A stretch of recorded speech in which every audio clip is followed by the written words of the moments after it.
प्रेमाचा आनंद घ्यावा म्हणून ते इंद्राणी काठाच्या तीरावर मी जाणार. खूप कडाक्याची थंडी होती यावर्षी आणि मी उपरने असं तोंड बांधलेलं होतं महाराज.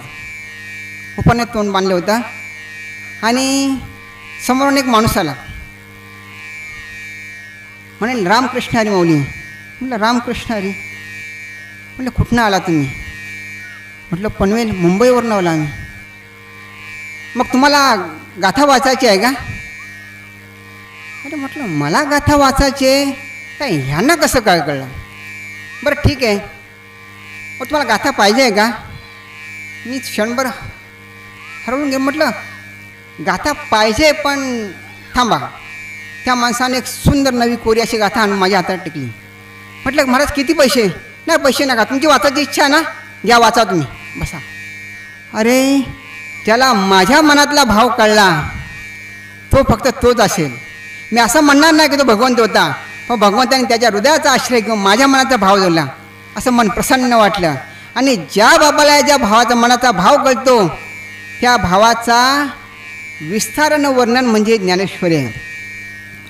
कशी काय महाराज त्याशी तुम्ही बोलून गेले होते बरोबर की महाराज तुमच्या बोलण्यामध्ये खूप नम्रता आहे. ही नम्रता आम्हाला ह्या ज्ञानेश्वर माऊली शिकवली. तुम्हाला कसं काय पहा एक छोटंसं उदाहरण देतो की ही ज्ञानेश्वरी जी आहे ज्ञानेश्वरीला मूळ नाव काय महाराज हो काय भावार्थ दीपिका बरोबर. हे मूळ नाव ज्ञानेश्वरी नाही हे संत मंडळी नाव दिलं आहे. पण माझ्या ज्ञानोबारायांची नम्रता पहा काय की ज्या भगवंताच्या 700 श्लोकांचा भाव मांडताना 9000 ओव्यांचा विस्तार केला. किती 9000 ओव्यांचा विस्तार केला.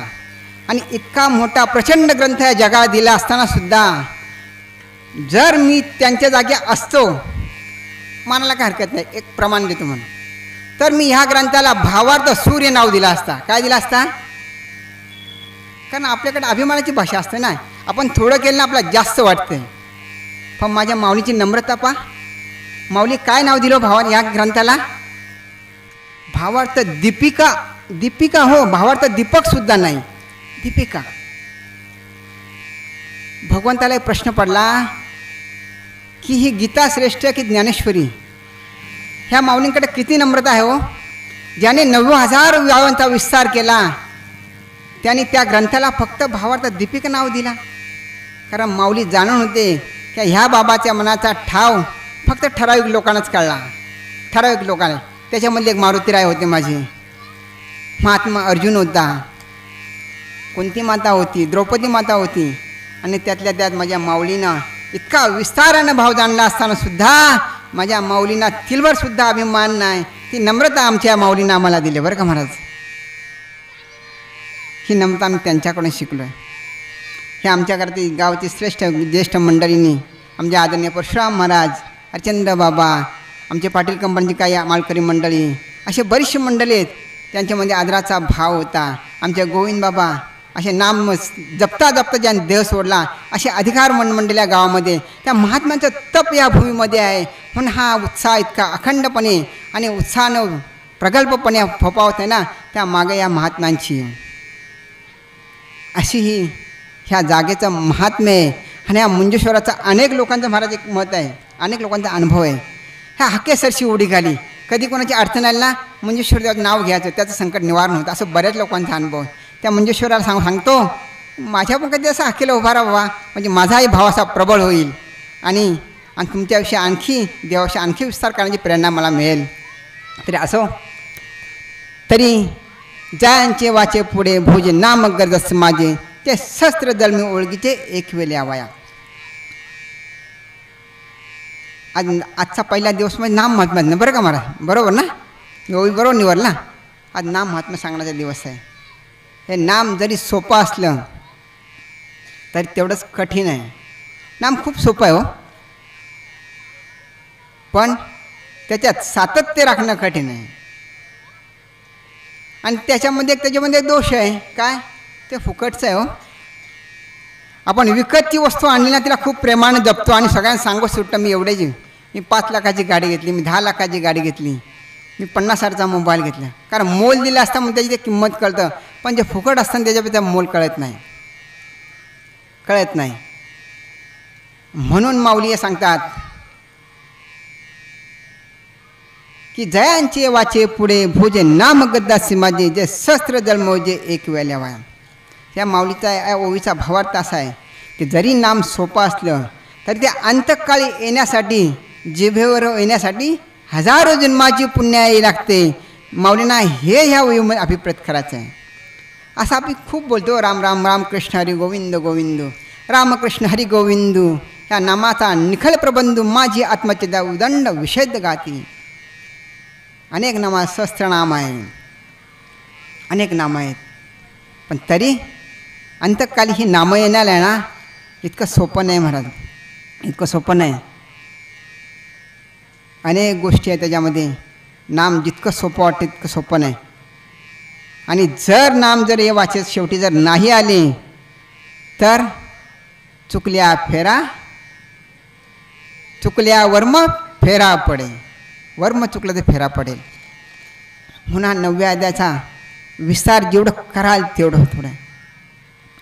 मग यासाठी हे नाम जर आपल्या वाचेवर राहावं असं वाटत असेल तर माऊली त्याच्यावर एक सोपा उपाय सांगितला आहे. आपले हरिपाठ मंडळी बाहेरचे आले, पण त्यांचा वेळ घेण्यात मला योग्य वाटत नाही, आणि त्यामुळे वासुदेव महाराज पण 2 शब्दांना बोला संधी, नवीन नाहीत त्यांना पण थोडी संधी देते. तर त्यासाठी हे नाम जर आपल्या वाचेवर राहावं तर माऊली ह्याच अध्यायामध्ये शेवटच्या श्लोकामध्ये एक युक्ती सांगितलेली आहे. मनमना मद्भक्तो मध्यमाजी नमस्कुरु मामेशु मात्परायणम. ती युक्ती काय तर ऐका.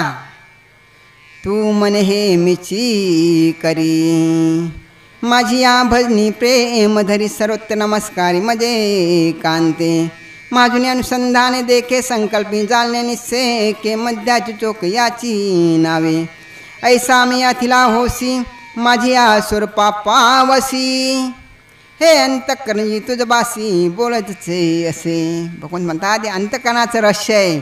तू मन मीच कर, सतत माझं नामस्मरण कर, मग तुला मी शेवटी जो बोलते ना या सहस्त्र जन्मोजी एक वेळ यावया.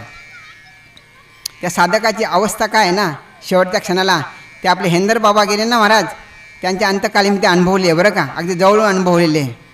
खूप मोठे महात्मे होते ते. अंतकाली सतत विठ्ठल विठ्ठल नाम स्मरत होते. तो खूप दिव्य असा प्रसंग आहे. तुम्ही कधीतरी तुमच्या गावात आल्यावर तुम्ही विस्तार मांडणार आहे. म्हणून माऊली या 9व्या अध्यायात सांगण्याचा प्रयत्न करतात की शेवटच्या अध्यायाच्या 9व्या अध्याय श्लोकामध्ये तू मन हे मीची करी. आपण काही करायचं नाही, फक्त मनामध्ये त्याला आठवायचं आहे, मनामध्ये आठवायचं आहे. आणि मनामध्ये फक्त ते राम कृष्ण नाम गोविंद नाम जे सहस्त्रनामापैकी कुठलं तरी एक नाम उच्चारत राहायचं आहे. मग मोगरा फुलला मोगरा फुलला, मग मोगरा फुलेल. म्हणून ज्या साधकांना वाटत असेल जे सहस्त्र जन्माची पुण्याई लागते ते नाम आपल्या मुखी येण्यासाठी जर भगवंताची कृपा हवी अशी तुम्हाला वाटत असेल ना, तर जेव्हा जेव्हा आठवेल ना त्या तेव्हा रामकृष्ण नाम घेऊन घ्या. गजेंद्राने सुद्धा आठवलं बरं का, गजेंद्राने अंतकाली आठवलं. श्री केशव माधव नारायणा गोविंद विष्णू जनार्दना वामंत्रिक नामसून दानव मर्दना श्रीनामा सकाळ देवादिदेवा शेषाशी करणारवा. हे सुंदर असे ओव्या आहेत महाराज त्या अंतकाळाच्या गजेंद्राचा. त्यावेळी गजेंद्र अनुताप झाला, दुःखाने पार वेढलं, संकटात सर्व त्याची रिश्ते नाते सोडून गेले ना. त्यावेळी शेवटच्या वेळी त्याला उपरती झाली, अनुताप झाला, आणि त्या अनुतापामध्ये त्या ज्या काही नामाच्या ओव्या गायल्यात ना खूप सुंदर आहेत. तसाच तर तुम्हा आम्हाला वाटत असेल की आपल्या जीवनाचं सार्थक व्हावं, आपला देह कारणी लागावा आणि अंती भगवंताची प्राप्ती व्हावी, ही ज्याला ज्याला इच्छा असेल ना त्यांनी ह्या ओवीचा भावार्थ लक्षात ठेवा की जयाचे भोजे नाम गर्ज तसे माझे जे सहस्त्र जन्म जे एक वेळ यावा. एक वेळ अंतकालीन नाम वाचेवर येण्यासाठी हजारो पुण्याई, हजारो जन्माची पुण्याई लागते. याची गाठ तुम्ही मनामध्ये मानून ठेवा आणि मनाचे संकल्प करा की तू मन हे मिसी करी माझी या भजनी प्रेमधरी.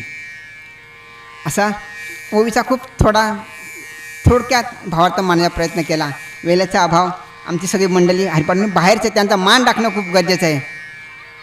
म्हणून 2 मिनटं आपल्या आता वासुदेव महाराज काय 2 त्यांचे विचार मांडतील.